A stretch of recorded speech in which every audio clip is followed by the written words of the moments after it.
บนภูเขาเส้นนี้ 20 steps a day. 29 ต่อวัน Take the product. ใช้สินค้า Make new friends. สร้างเพื่อนใหม่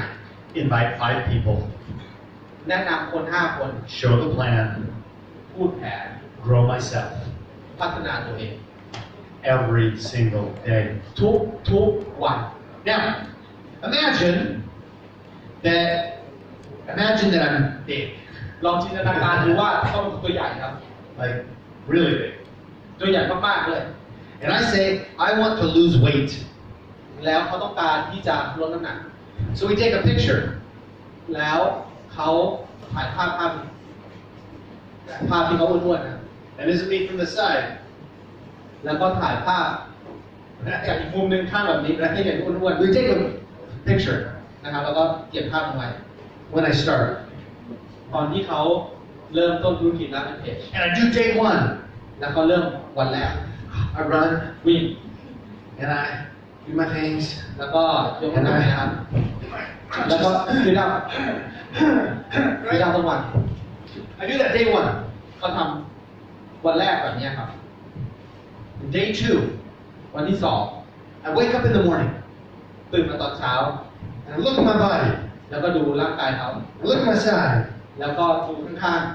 There's no difference. ๆไม่เปลี่ยนเลย Right? ใช่ไหมครับจริงไหม Right? จริงไหมครับเป็นแบบนั้นจริงไหม Right, that's the way it is. มันเป็นอย่างนั้นจริงๆครับในชีวิตจริง I just went 20 steps. ๆเพราะว่าเขาเพิ่งแค่เดินไป 29 เอง That's okay. แต่ก็โอเคนะ We are spoiled. เพราะว่าเราถูกตามใจครับมากๆพอ We are lazy. เราขี้เกียจ We are impatient. แล้วเราปล่อยวางมากไป Trust this system. อยากให้เชื่อระบบนี้ครับ PBS, Power Vantage trust the system.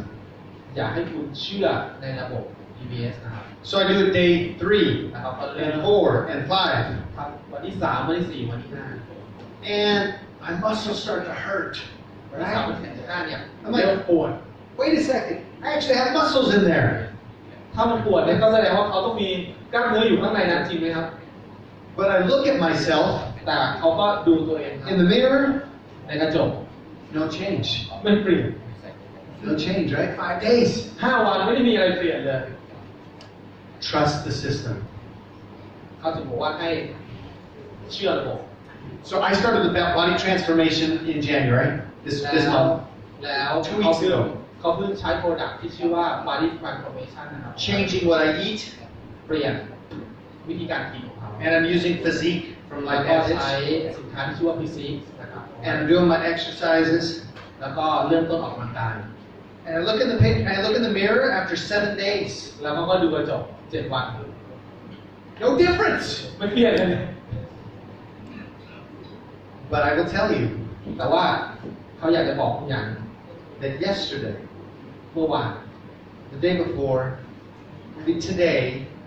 I looked in the mirror คือเมื่อวานตอนที่เขามาที่เมืองไทยเนี่ยนะครับ and I แล้ว saw เขาดู just the tiniest difference. แล้วเขาเห็นสิ่งที่เปลี่ยนแปลงเล็ก I can actually start to see it. ๆแล้วเขาได้มองเห็นไอ้สิ่งเล็กๆนั้นน่ะจริง And that's what happens to you. ๆและเนี่ยคือสิ่งที่จะเกิดขึ้นกับคุณ 2 days, you don't see a difference. 2 วันคุณไม่เห็นอะไร 3 days, you don't see a difference. 3 วันไม่เห็นอะไรเปลี่ยนแปลง But you do this for 90 days, ถ้าคุณทำแบบนี้90 วัน every day, 20 steps. ทุกๆวันนะครับ 7 วันต่อสัปดาห์ You start to see a difference. คุณจะเห็นการเปลี่ยนแปลง How much time do you have? How much time?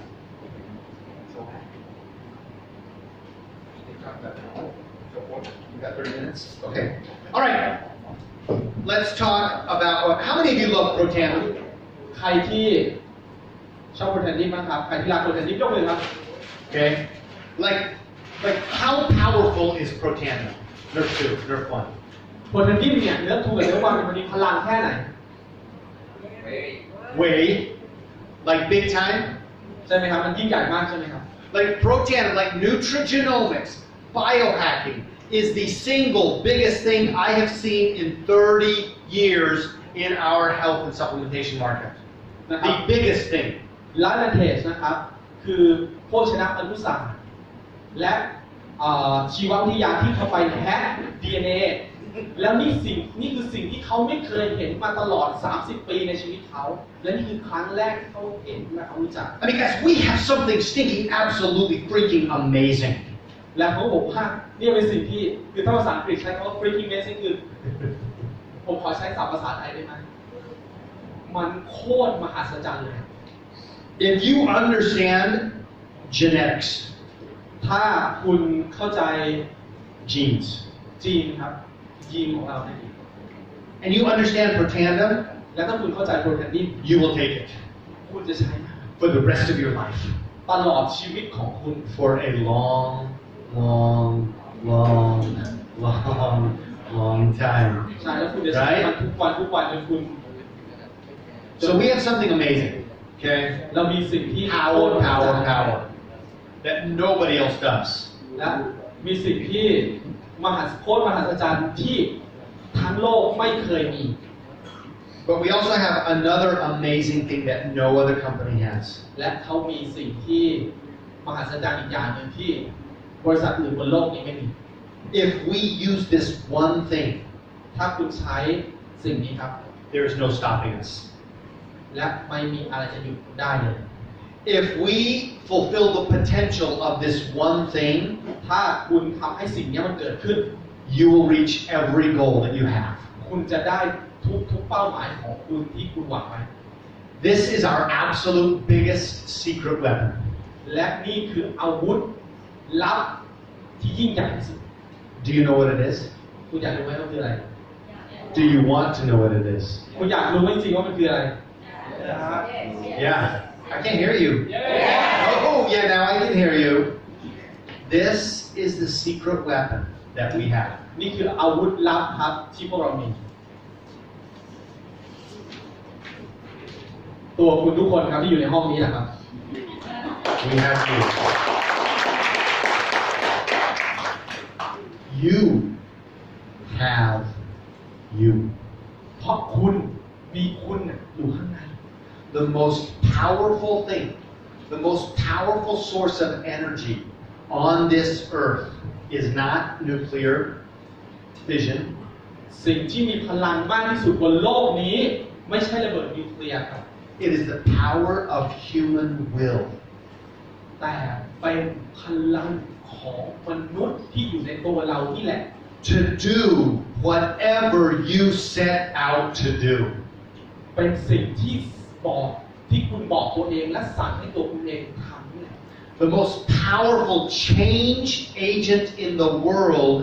is the power of a human soul to love another. สิ่งที่จะเปลี่ยนแปลงโลกทั้งหมดนี้ครับมันคือเปลี่ยนแปลงจากจิตใต้สำนึกคุณให้รักคนอื่น The most powerful smart computer in the world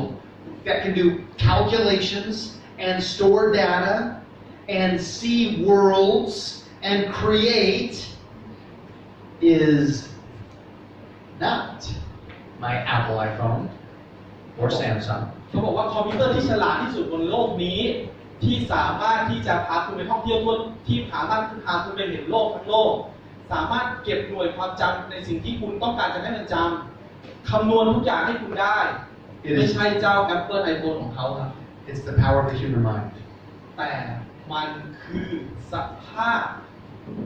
ความคิดสภาวะความคิดของคุณนั่นแหละ I'm telling you, you are the secret weapon. คุณนะครับคืออาวุธลับที่สำคัญ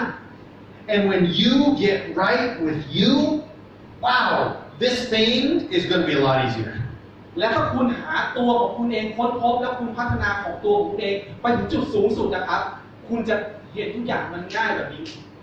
As I have traveled the world, I find that most people get stuck with one person. เขาหลังจากที่เขาผ่านมาเยอะแยะมากนะครับเขาส่วนใหญ่เนี่ยเขาจะเห็นคนที่ส่วนใหญ่พอเวลาคุยกับคนหนึ่งแล้วหยุดเลยครับไม่รู้ไปไหนต่อนะ They have one person that holds them back. แล้วมันมีแค่คนคนหนึ่งนะครับที่ดึงเข้าไป They have one person that pushes them down. แล้วมีคนคนเดียวครับที่จะเหยียบเขาลงดิน They have one person that doesn't support them. และจะมีคนคนเดียวครับที่จะไม่ช่วยเขา They have one person that doesn't believe in them. และมีคนหนึ่งคนครับที่จะไม่เชื่อในตัวเขา And that one person และคนคนนั้นคือ is you. ตัวคุณเองนั่นแหละ The biggest thing that we can do, the biggest thing that you can do personally today, สิ่งเดียวที่คุณทำได้ยิ่งใหญ่ที่สุดในตัวคุณเองก็คือ is to believe in you. เชื่อในตัวคุณเองเท่านั้น The biggest thing that you can do today is to give yourself permission to be successful. สิ่งเดียวที่คุณจะต้องทำคุณต้องอนุญาตณวันนี้ให้ตัวคุณสำเร็จเท่านั้น To give yourself permission to go for it. คุณต้องอนุญาตให้ตัวคุณเองครับ เดินต่อไป To give yourself permission to succeed. To succeed. คุณต้องอนุญาตให้ตัวคุณไปสู่เป้าหมายและสำเร็จ And to give yourself permission to fail. และคุณก็สามารถที่จะอนุญาตให้ตัวคุณล้มเหลวได้เหมือนกัน I'm going to share a powerful concept with you. เขาอยากจะให้คอนเซ็ปต์เป็นพลังที่ยิ่งใหญ่ที่เป็นคอนเซ็ปต์ที่ยิ่งใหญ่กับคุณนะครับ See, in this life, ในชีวิตนี้ครับ we always talk about winning. เราชอบพูดกันถึงเรื่องชนะ And we feel like you're either going to win แล้วพูดถึงเรื่องว่าคุณจะชนะได้ยังไง or you're going to lose. หรือว่าคุณจะแพ้ได้ยังไง And that is not true for you and me. และนั่นไม่ใช่เรื่องจริงสำหรับคุณและ We are going to win เราจะชนะ or we are going to learn. หรือว่าเราจะเรียนรู้ Win or learn. ชนะหรือเรียนรู้ So today I'm going to strive to win. เขาต้องการที่จะชนะเท่านั้น But if I don't win, at least I'm going to learn from it. ถ้าเขาไม่ชนะอย่างน้อยเขาก็ได้เรียนรู้ So that tomorrow I can go back and try I'm going to win. พรุ่งนี้เขาอาจจะออกไปอีกครั้งหนึ่งครับ แล้วก็ไปลองพยายามที่จะชนะอีกรอบหนึ่ง Or learn. หรือเขากลับมาแล้วเขาไม่ได้ผลเขาก็ยังได้เรียนรู้ So if you can get right with you, ถ้าคุณเข้าใจในตัวคุณเอง if you can get that little, I call it the little voice inside. ถ้าคุณทำให้เสียงเมื่อกี้ครับ คือชนะหรือเรียนรู้เข้าไปอยู่ในตัวคุณและคุณได้ยินมันทุกวัน It's that little voice inside our head. และไอ้เสียงนั้นบอกคุณทุกวัน What does that little voice often tell us? What does that little voice in our head that we hear, what does it say about us? ไอ้เสียงเล็กๆอันนั้นนะครับ มันบอกคุณว่าไงครับ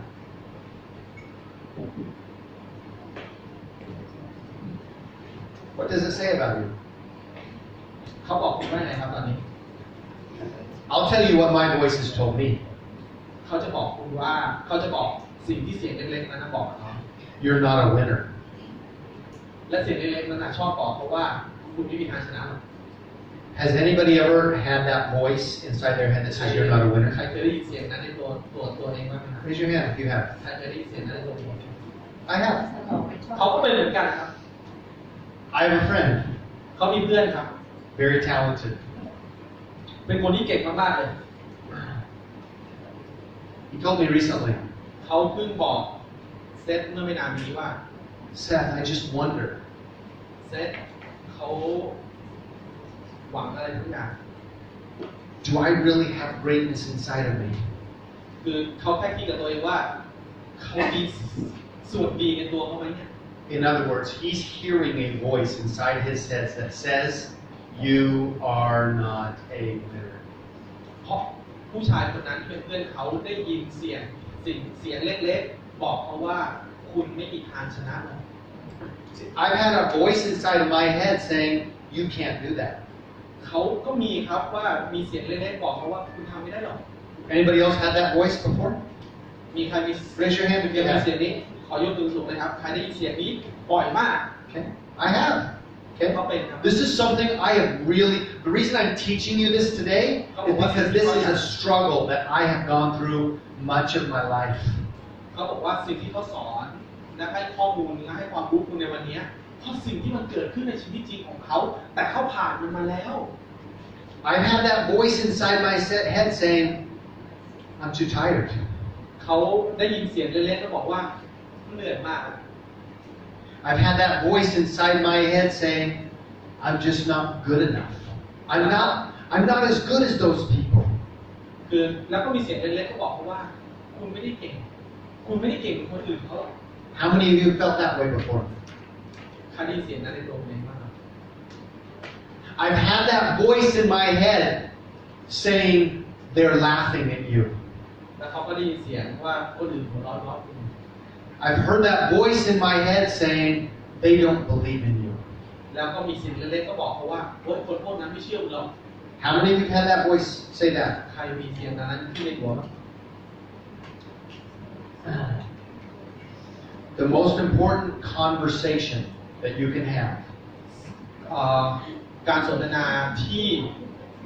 ดีที่สุดและสำคัญที่สุดของคุณที่คุณจะมีคือ is the conversation you have with yourself. คือบทสนทนาที่คุณคุยกับตัวเอง So here's my thing. และนี่คือสิ่งหนึ่งที่เราอยากบอกครับ If you don't have the negative voice inside of you, ถ้าคุณไม่มีเสียงลบๆในหัวคุณ then you should already be at the top of the mountain. ถ้าคุณไม่มีเสียงเล็กๆนั้นในหัวคุณนะครับ ตอนนี้คุณจะต้องอยู่บนจุดสูงสุดแล้ว See what I'm saying? คุณเข้าใจไหม So if you don't struggle with these things I'm talking about, ถ้าคุณไม่ได้ตะกุกตะกักในสิ่งเหล่านี้ then I'm kind of wondering if you're in tune with yourself. ถ้าคุณสามารถปรับจูนมันหน่อย Because you should already be higher than you are right now. Does that make sense? คุณจะถึงจุดนั้นแล้ว So get the voice inside of you right. สั่งเสียงเล็กๆนั้นใหม่ครับในหัวคุณให้ได้ In English, ในภาษาอังกฤษครับ in English, the two most powerful words คำศัพท์ที่สำคัญที่สุดในภาษาอังกฤษสองค that you can say to yourself are, I am. ำที่คุณสามารถพูดกับตัวเองคือคำว่า I และคำว่า am I'll tell you quick, because I am strong. I am ฉันแข็งแรง I am beautiful. ฉันสวย Women need to say that more to themselves. ผู้หญิงควรจะพูดสิ่งนั้นกับตัวคุณเองทุกวันนะครับ How many women really feel like they are beautiful on the inside? How many of them really truly believe that? ใครที่รู้สึกตัวเองว่าคุณสวยจากข้างในใครรู้สึกแบบนั้นได้ตัวเอง We've got some very positive people, but women, have you ever worried? Have you ever said to yourself, I'm not beautiful? ใครเคยบอกตัวเองไหมครับว่าฉันไม่สวย I know a lot of women, เขารู้จักผู้หญิงหลายคน and most women แล้วผู้หญิงหลายคน do not believe that they're beautiful. แล้วผู้หญิงเรานะเขาไม่เชื่อว่าตัวเองสวย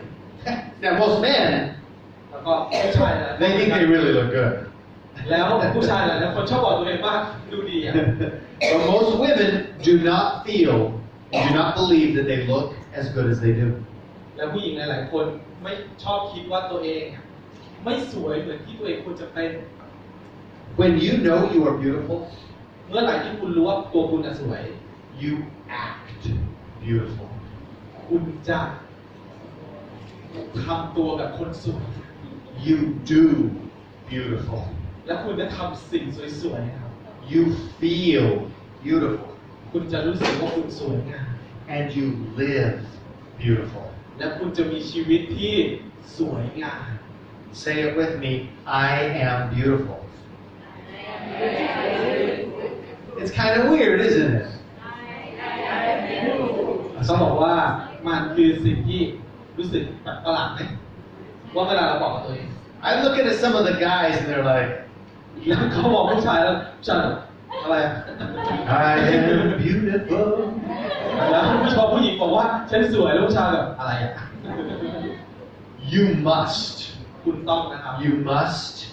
must get the conversation in your head and your heart right if you want to be successful คุณต้องเอาบทสนทนานี้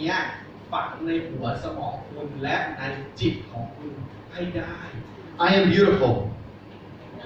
ว่าฉันสวย I am beautiful I am strong I am capable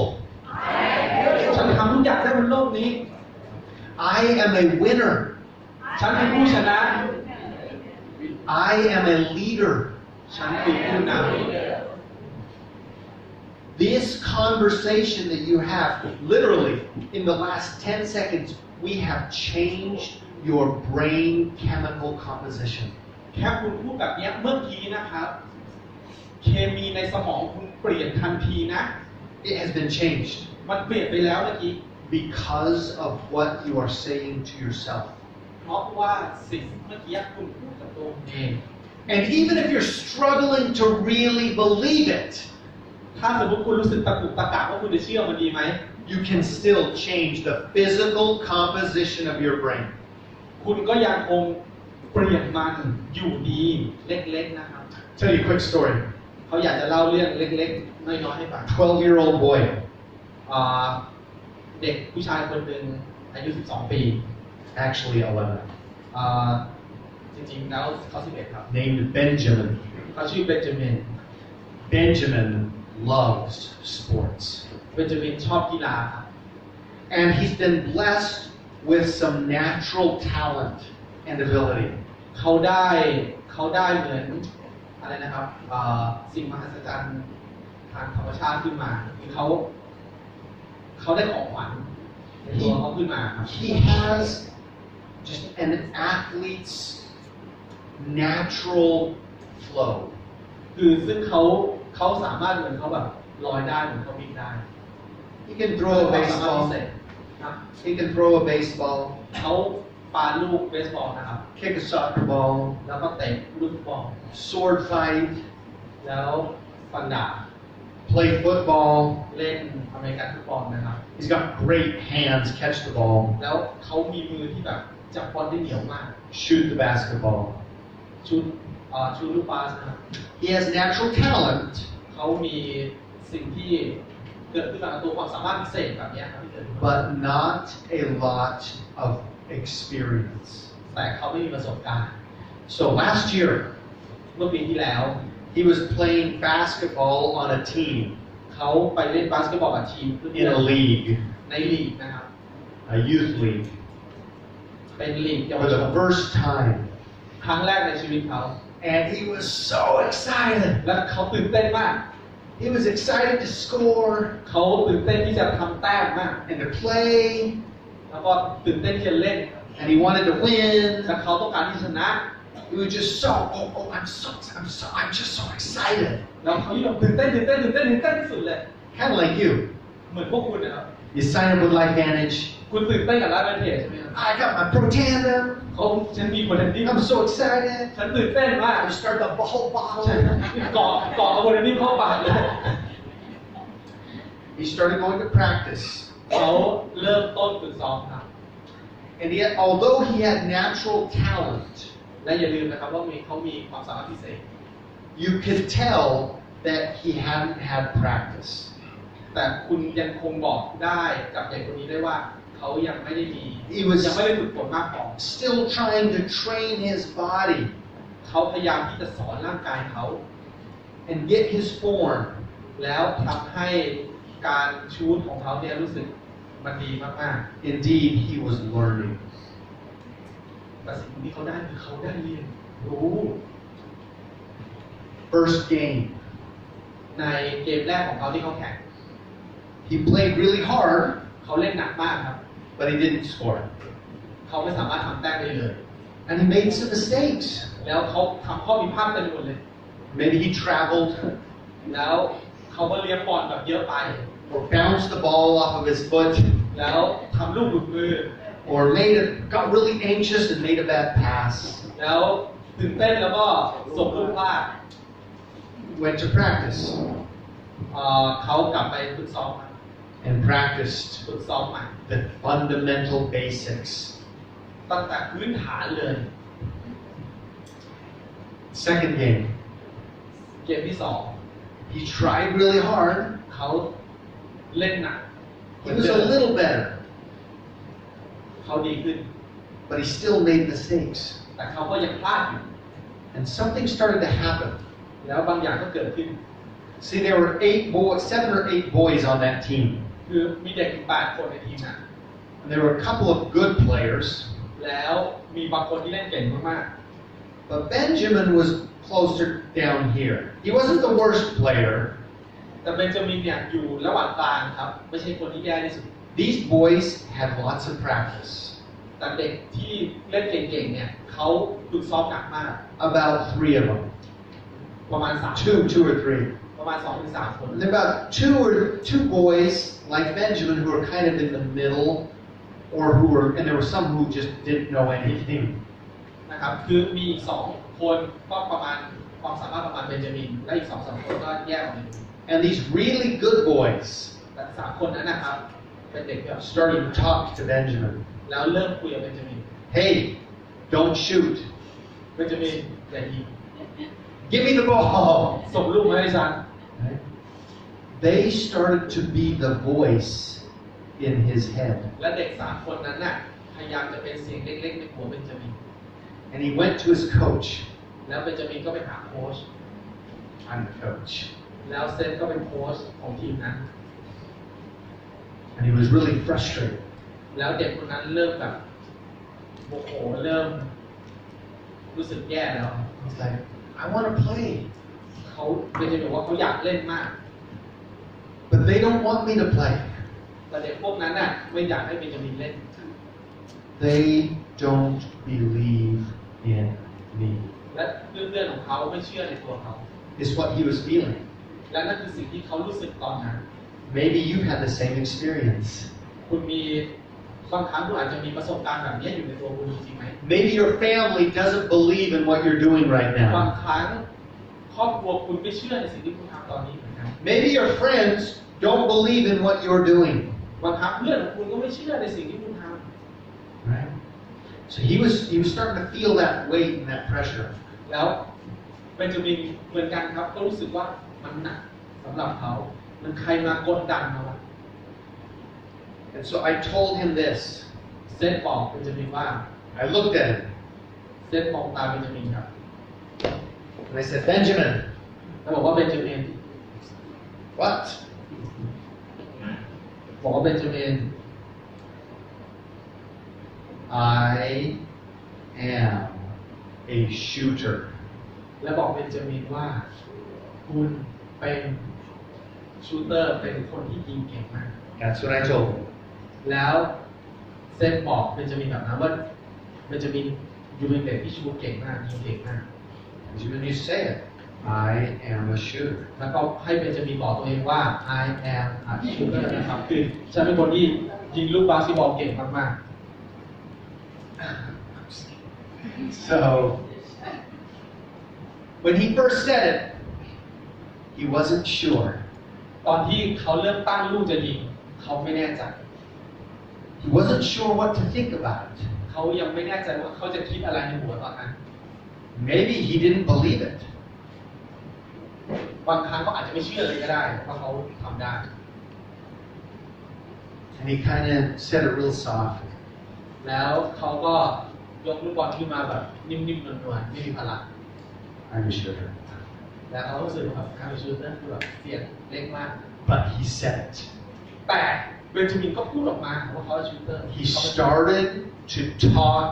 to himself. เบนจามินเริ่มพูดกับตัวเองจากเสียงเล็กๆของเขา And so I started to really work with him on this. แล้วเซนก็เริ่มคุยกับเขาแล้วเริ่มทำงานกับเขาเริ่มบอกเขาเริ่มสอนเขามาก I would look at him แล้วเซนก็มองตาเขา and say, Benjamin. แล้วก็บอกว่าเบนจามิน And sometimes he'd be like, what? ถ้าบางครั้งคุณแบบ What? อะไรนะ And I'd say, Benjamin. แล้วก็ แล้วก็บอกเบนจามินแล้วก็มองตายอีกที I am a shooter. He would say. So I trained him that when I say Benjamin, he would say, I am a shooter. นะครับทุกครั้งที่หลังจากเนี้ยที่ผ่านมา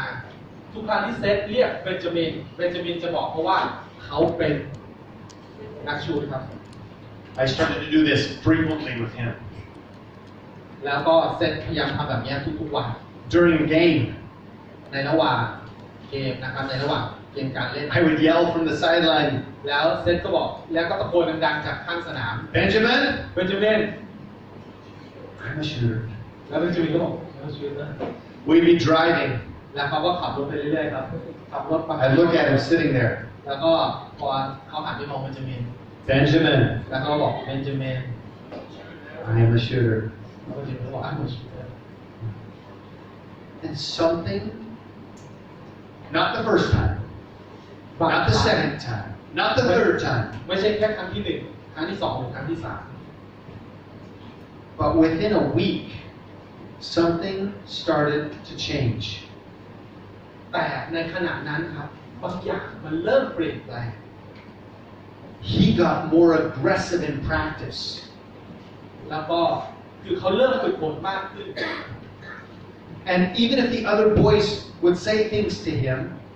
ถึงแม้ว่าไอ้เสียงเล็กๆอีกเสียงหนึ่งที่เป็นเสียงลบๆอ่ะพูดกับเขา I would just look at him and say, Benjamin, แล้วเซธก็จะมองหน้าเขาแล้วบอกว่าเบนจามิน I can't hear you. I am a shooter. นะครับเบนจามินก็ตอบกลับมาทันที And he started to work harder แล้วเบนจามินก็ทำงานหนักขึ้น in practice ในการฝึกซ้อมของเขา and play harder แล้วก็เล่นหนักขึ้น and make fewer mistakes และเริ่มผิดพลาดน้อยลง and more good plays. แล้วก็เริ่มเป็นผู้เล่นที่เก่งมาก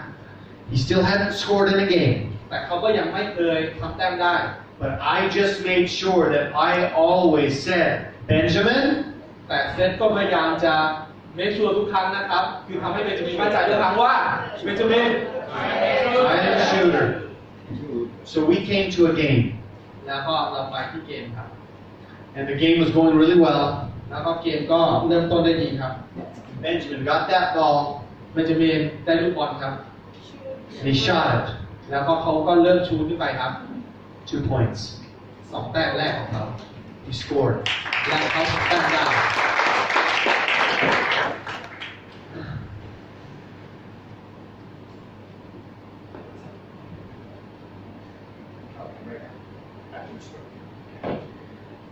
He scored. And he was so excited. แล้วก็เบนจามินก็ทำแต้มได้ครับแล้วเบนจามินก็ตื่นเต้นมาก And I congratulated him after the game. แล้วเซธก็ไปแสดงความยินดีกับเบนจามินหลังจาก And he said to me, แล้วก็เบนจามินก็บอกกับเซธว่า I made a promise to myself เบนจามินบอกว่าเขาสัญญากับตัวเขา that I was going to score in today's game. ว่าเขาจะทำแต้มในเกมนี้วันนี้ I made a goal that I would score. เบนจามินตั้งเป้าหมายในเกมที่เขาทำได้2 แต้มว่าเขาจะทำแต้มวันนี้ You see what happened คุณ was เห็น that สิ่งที่เกิดขึ้นไหม the thoughts and the words that he was speaking to himself ความคิดนะครับสิ่งที่เขาสั่งตัวเองในสมองน่ะ combined with the practice that we were doing และบวกกับการฝึกซ้อมอย่างหนักที่เขาท gave him the ability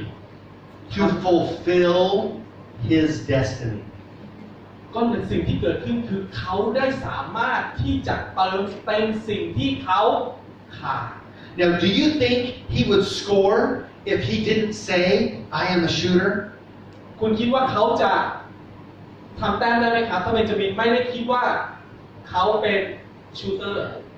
I don't think so. เซธ I ไม่คิ don't ด think so. That absolutely changed his life. และนั่นคือสิ่งที่เปลี่ยนแปลงเขา And it changed my life. และเปลี่ยนแปลงเซธด้วย Because Benjamin is not just one of my basketball players. เบนจามินไม่ใช่แค่นักบาสของเซธนะครับ He's also my son. และเบนจามินคือลูกชายเขา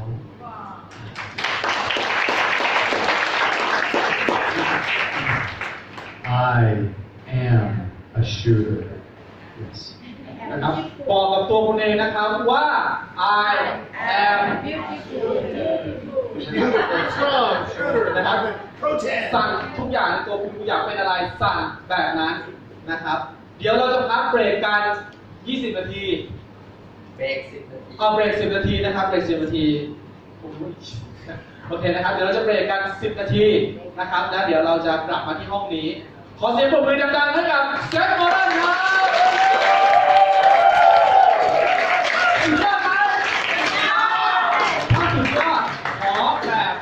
power band head ใช่ไหมโอเค PBS PBS PBS PBS PBS Thank you Seth Mulder Thank you แล้วก็ขอบคุณคุณน็อตนะครับผู้แปลภาษานะครับขอเสียงปรบมือให้กับโค้ชน็อตดังๆอีกครั้งครับโอเคนะครับสุดยอดนะครับ วันนี้เราได้ความรู้ดีๆนะฮะได้เรียนรู้วิธีการของคนสำเร็จนะฮะและแน่นอนครับว่าเราอยากให้เซตมาบ่อยๆไหมครับตะโกนชื่อเขาดังๆครับมาสเตอร์โปรสิตเซตโมเดิร์นปรบมือดังๆนะครับโอเคครับ ก็ช่วงเวลานี้นะครับ ผมจะให้ทุกท่านเนี่ยก็คือเข้าน้ำนะครับ แล้วก็รับประทานเบรกข้างนอกนะครับ ใช้เวลาประมาณ10 นาทีนะฮะแล้วเดี๋ยวเราจะมาเข้าช่วงสุดท้ายกันนะครับเรียนเชิญเลยครับ